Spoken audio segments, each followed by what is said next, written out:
கிட்டத்தட்ட 10 மில்லியன் டன்களுக்கு காப்பருடைய தட்டுப்பாடு இருக்கும் என்று கணிக்கப்பட்டுள்ளது. அடுத்த 10வது ஆண்டில், அதாவது இன்னைக்கு 2026 இருக்குன்னா 2035, 36 பார்த்தீங்கன்னா இந்த தங்கம் விலையேற்றம் பார்த்தீங்கன்னா பொருளாதாரத்தில் ஏதோ ஒரு நிச்சயமற்ற தன்மை காணப்படுவதாக நாம் பொருள் கொள்ளலாம். அதே சமயத்தில் கிட்டத்தட்ட 51.8 இந்த ஜனவரி மாதத்தில் இந்த மேனுஃபேக்சரிங் ஆக்டிவிட்டியானது குறைந்து காணப்படுகிறது.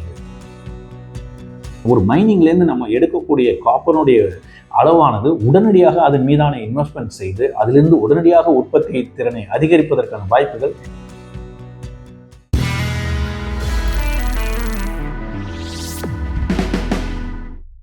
வணக்கம். இது வரைக்கும் நம்ம பார்த்ததெல்லாம் தங்கத்தினுடைய விலை அதிகரிக்கிறது, வெள்ளியினுடைய விலையும் தொடர் ஏற்றத்தை சந்தித்து வருகிறது. இதே காலகட்டத்தில் பேஸ் மெட்டல்ஸ் என்று சொல்லக்கூடிய காப்பர், அலுமினியம், ஜிங்க் எல்லாமே தொடர் ஏற்றத்தை சந்தித்து வருகிறது. இந்த மாதிரியான காலகட்டத்தில் எப்போதுமே தங்கம் மற்றும் வெள்ளி விலை ஏறும்போது என்ன சொல்லுவாங்கன்னாக்கா, ஒரு பொருளாதாரத்தில் தேக்க நிலை காணப்பட்டால் மட்டும்தான் இந்த மாதிரியான ஒரு பாதுகாப்பான முதலீடாக காணப்படுகின்ற தங்கத்தின் மீதான முதலீடுகள் அதிகரிக்கும் என்று சொல்வார்கள். ஆனால் இன்றைய காலகட்டத்தில் பார்க்கும்போது தங்கமும் விலையேறுகிறது, ப்ரெஷியஸ் மெட்டல்ஸும் இருக்குது, இண்டஸ்ட்ரியல் மெட்டல்ஸ்னு சொல்லக்கூடிய, இன்னும் சொல்லப்போனால் காப்பர் டாக்டர் காப்பர்னு அழைக்கப்படுகிறது. இந்த டாக்டர் காப்பரையும் நம்ம இன்றைக்கி புதிய உச்சத்தில் தான் சர்வதேச அளவில் பார்க்கும்போது 13,000 டன்களாக LME லண்டன் மெட்டல் எக்ஸ்சேஞ்சில் தற்போது வர்த்தகம் நடைபெற்று வருகிறது. இது எப்படி இவையெல்லாம் எதை உணர்த்துகின்றன அப்படின்னு நம்ம பார்க்கும்போது, நிச்சயமாக உலக பொருளாதாரத்தில் பார்க்கும்போது இந்த தங்கம் விலையேற்றம் பார்த்தீங்கன்னா பொருளாதாரத்தில் ஏதோ ஒரு நிச்சயமற்ற தன்மை காணப்படுவதாக நாம் பொருள் கொள்ளலாம். அதே சமயத்தில் டாக்டர் காப்பர்னு சொல்லக்கூடிய காப்பருடைய விலை ஏறுவதற்கு பார்த்தால் பொருளாதாரம் மிகவும் வலுவாக இருந்தால் மட்டும்தான் இந்த மாதிரியான இண்டஸ்ட்ரியல் மெட்டலுக்கு ஒரு பெரிய டிமாண்ட் இருக்கும் என்று சொல்லப்படுகிறது. இது இரண்டும் எப்படி ஒரே திசையில் பயணிக்கிறது என்ற ஒரு சந்தேகம் நிச்சயமாக வரத்தான் செய்கின்றது. இதற்கான காரணங்களை நம்ம பார்க்கும்போது, குறிப்பாக அமெரிக்காவினுடைய பொருளாதார வளர்ச்சி எந்த அளவில் இருக்குங்கிறதுல ஒரு பெரிய ஒரு நிச்சயமற்ற தன்மையாகவே காணப்படுகிறது. உலக பொருளாதாரத்தினுடைய PMIன்னு சொல்லக்கூடிய பர்ச்சேசிங் மேனேஜர்ஸ் இண்டெக்ஸ்னு ஒன்று இருக்குது. PMI டேட்டா மாதம் வெளியிடப்படுகிறது. நம்ம இந்தியாவிலும் வெளியிடப்படுகிறது, உலகளவிலும் வெளியிடப்படுகின்றன. அமெரிக்கா, சைனா, அனைத்து நாடுகளும் அந்தந்த டேட்டாவை நமக்கு மாதம் முதல் வாரத்தில் வருகின்றன. இந்த டேட்டா என்ன சொல்லுது அப்படின்னு பார்த்தீங்கன்னா, இந்த உலக பொருளாதார, அதாவது குளோபல் PMIன்னு ஒன்று இருக்குது. அதாவது உலக நாடுகளுடைய மேனுஃபேக்சரிங் ஆக்டிவிட்டி எந்த அளவில் இருக்குது அப்படின்னு பார்த்தீங்கன்னா, சென்ற டிசம்பர் மாதத்திலிருந்து ஜனவரி மாதத்தை ஒப்பிட்டு பார்க்கும்பொழுது கிட்டத்தட்ட 51.8 இந்த ஜனவரி மாதத்தில் இந்த மேனுஃபேக்சரிங் ஆக்டிவிட்டியானது குறைந்து காணப்பட்டுள்ளது. சந்தைகள் எதிர்பார்த்தது 52.3 இருந்தது. ஆனால் இந்த மதிப்பானது குறைந்தது. இது இந்த வேல்யூ குறைஞ்சதுக்கான, PMI டேட்டா குறைஞ்சதுக்கான காரணம் என்ன சொல்லப்படுகிறது என்றால், சைனாவில் காணப்படுகின்ற ஒரு பொருளாதாரத்தில் ஒரு பெரிய அளவில் கன்ஸ்ட்ரக்ஷன் ஆக்டிவிட்டி, இந்த ப்ராப்பர்ட்டி செக்மெண்ட் பார்த்திங்கன்னா கொஞ்சம் ஸ்லோ டவுனில் தான் இருக்குது. அது மட்டும் இல்லை, பல்வேறு நாடுகளுடைய ப்ராப்பர்ட்டி ப்ரைஸஸ் பல்வேறு நாடுகளில் பார்த்திங்கன்னா விலை உயர்ந்தே காணப்படுகிறது. இதனால் இன்ஃப்ளேஷனும் அதிகமாக காணப்படுகிறது. இந்த மாதிரி தான் உலக உற்பத்தியில் இந்த ஆக்டிவிட்டி, முக்கியமாக அமெரிக்க அதிபர் எடுத்த இந்த டேரிஃப் நடவடிக்கையின் காரணமாக உற்பத்தி துறையிலையும் ஓரளவுக்கு ஒரு ஸ்லோ டவுன் காணப்படுகிறது. இதெல்லாம் தான் இந்த ஜனவரி மாதத்தினுடைய PMIயினுடைய குறியீடு குறைந்து காணப்பட்டதற்கான காரணமாக சொல்லப்படுகிறது. ஓரளவுக்கு இந்த குறியீடானது 50க்கு மேலாக இருந்தாலே ஓரளவுக்கு பொருளாதாரம் வலுவான நிலையில் இருப்பதாக தான் பொருள் கொள்ளப்பட்டாலும், சென்ற மாதத்தை ஒப்பிட்டு பார்க்கும்பொழுது இந்த ஜனவரி மாதத்தில் குறைந்து காணப்பட்டது ஒரு கவலை அளிக்கக்கூடிய செய்தியாக தான் பார்க்கப்படுகிறது. இதை தவிர பார்த்தீங்கன்னா, மெயினாக இந்த காப்பருடைய டிமாண்ட் எங்கே இருக்குது அப்படின்னு பார்த்தீங்கன்னா, இப்போ நம்ம 26 பயணிக்கிறோம். 2040, அதாவது இன்னும் ஒரு 14 ஆண்டுகளில் பார்க்கும்போது தற்போதைய இந்த தேவையானது 28 மில்லியன் டன்களாக இருக்கிறது.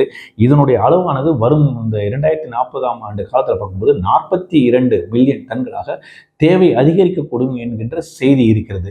சரி, அது என்ன 2040 போய் நமக்கு 42 மில்லியன் டன்களாக அதிகரித்து நமக்கு தேவை இருந்தாலும் இப்போவே அதுக்கு விலை கொடுக்கணும் அப்படின்னு பார்த்தீங்கன்னா, இதுக்கு என்ன சொல்லப்படுகின்ற காரணம், ஒரு மைனிங்லேருந்து நம்ம எடுக்கக்கூடிய காப்பருடைய அளவானது உடனடியாக அதன் மீதான இன்வெஸ்ட்மெண்ட் செய்து அதிலிருந்து உடனடியாக உற்பத்தி திறனை அதிகரிப்பதற்கான வாய்ப்புகள் மிக மிக குறைவாக இருக்கிறது.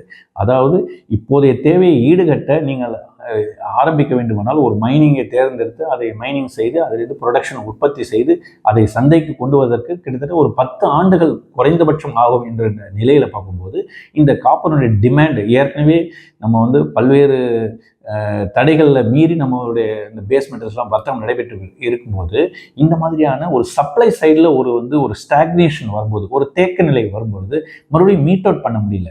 உலக பொருளாதாரம் ஓரளவுக்கு பெரிய அளவில் நிச்சயமற்ற தன்மையில தான் இருக்குன்னு நம்ம ஒரு கட்டத்தில் பேசிகிட்டு இருக்கோம். அதே சமயத்தில் ஏஐ இந்த டிமாண்ட் இருக்குது. ஏஐ ட்ரேடில் மற்றும் எனர்ஜி டிரான்சிஷன் நம்ம சொல்லக்கூடிய மின் விநியோகத்தில் பல்வேறு மாற்றங்கள் கொண்டு வரக்கூடிய இந்த காலகட்டத்தில் இப்போது இந்த காப்பருடைய பயன்பாடு என்பது மிகப்பெரிய அதிகரித்து காணப்படுகிறது. இதற்கான தேவைகள் அதிகரிக்கும் என்கின்ற ஒரு சந்தையில் ஒரு செய்திகள் நிறைய வந்து கொண்டே இருக்கின்றன. ஸோ இந்த மாதிரியான காலகட்டத்தில் பார்க்கும்பொழுது கிட்டத்தட்ட ஆசியாவுடைய பகுதியில் மட்டும் பார்த்திங்கன்னா கிட்டத்தட்ட 60% என்ற அளவிற்கு நம்முடைய காப்பரனுடைய தேவை வந்து இருக்குது. நம்முடைய வளரும் நாடுகளாக இருக்கின்ற இந்தியா உள்ளிட்ட நாடுகளில் பார்க்கும்போது நம்முடைய காப்பரனுடைய பயன்பாடு மிகவும் குறைந்தே காணப்படுகிறது. ஸோ வரக்கூடிய அடுத்த 10 ஆண்டுகளில் பார்க்கும்பொழுது காப்பரனுடைய தேவை மிகவும் அதிகரிக்கக்கூடும் என்கின்ற எதிர்பார்ப்பு சந்தையில் நிலவுகிறது. அதனுடைய வெளிப்பாடு தான் இப்போ வந்து நம்ம லண்டன் மெட்டல் எக்ஸ்சேஞ்சில் பார்க்கக்கூடிய 13,000 டன்களாக இந்த காப்பருடைய விலையானது வர்த்தகம் நடைபெற்று வருகிறது. ஸோ இவையெல்லாம் ஒட்டுமொத்தமாக பார்க்கும்பொழுது இது சார்ந்த சில நிறுவனங்களை நாம் தேர்ந்தெடுத்து விலை குறையும் பட்சத்தில் இந்த மாதிரியான பங்குகளை நாம் வாங்குமே ஆனால் முதலீடு செய்தால் நிச்சயமாக இந்த 2026ஆம் ஆண்டில் ஒரு பேஸ் மெட்டல்ஸில் ஓரளவுக்கு கணிசமான அளவில் நமக்கு ஒரு ஆதாயத்தை தரக்கூடிய ஒரு செக்டாராக நான் பார்க்கின்றேன். காப்பரை பொறுத்த வரைக்கும் பார்த்தீங்கன்னா மீனிங்ஃபுல் எக்ஸ்பேன்ஷன் ஆஃப் சப்ளை, அதாவது ஒரு குறிப்பிட்ட சொல்லக்கூடிய அளவில் நம்முடைய சப்ளை அதிகரிக்கக்கூடிய திறன் இருப்பதாக அடுத்த 10 ஆண்டுகளில் இல்லாமல் இருப்பது ஒரு பெரிய ஒரு கவலை அளிக்கக்கூடிய செய்தியாக பார்க்கின்றோம். கிட்டத்தட்ட 10 மில்லியன் டன்களுக்கு காப்பருடைய தட்டுப்பாடு இருக்கும் என்று கணிக்கப்பட்டுள்ளது. அடுத்த 10வது ஆண்டு, அதாவது இன்னைக்கு 2026 இருக்குன்னா 2035, 36 பார்த்தீங்கன்னா நம்ம வந்து டெபிசிட்ல இருக்கும். காப்பருடைய தேவையை வந்து நம்ம பூர்த்தி செய்ய முடியாத நிலையில் பற்றாக்குறையாக இருக்கக்கூடும் என்ற செய்திகள் வந்துள்ளன. அதனால் இது ஒரு வாய்ப்பாக முதலீட்டாளர்கள் வந்து எந்த சந்தையில் வந்து எந்த இடத்துல வந்து விலை குறைந்து காணப்படுகிறதோ அதை எப்படி கண்டுபிடிப்பது என்பது நாம் தொடர்ச்சியாக கவனித்து வந்தால் மட்டுமே தெரியக்கூடும். அதே சமயத்தில் இந்திய நிறுவனங்களில் பார்க்கும்போது காப்பர் உற்பத்தி செய்கின்ற நிறுவனங்கள் இருக்கின்றன, அலுமினியம் உற்பத்தி செய்யக்கூடிய நிறுவனங்கள் இருக்கின்றன, ஜிங்க் இருக்கின்றன. இதெல்லாம் இந்த மாதிரியான நிறுவனங்களை எல்லாம் நாம் தேர்ந்தெடுத்து அதனுடைய தொடர் இந்த கடந்த ஒரு ஆண்டோ அல்லது 2 ஆண்டுகளில் அதனுடைய பங்கு விலை எந்த அளவுக்கு இறக்கம் பெற்றுள்ளது, எந்த கட்டத்தில் வாங்கலாம் என்பதை முன்பே முடிவு செய்து கொண்டு அப்படிப்பட்ட ஒரு ஏன்னா சந்தையில் வந்து ஆப்பர்ச்சுனிட்டி எல்லாமே ஏறி எல்லோருக்கும் இன்னும் மனசில் என்ன தோணுன்னா இந்த மெட்டல் செக்டாரே பார்த்தீங்கன்னா கடந்த ஒரு ஆண்டில் வந்து கடந்த ஒரு ஆண்டு கூட இல்லை, கிட்டத்தட்ட 3 மாதங்களில் வந்து கிட்டத்தட்ட ஒரு 50% என்ற அளவிற்கு இந்த பங்குகளுடைய விலை ஏற்றம் காணப்படுகிறது.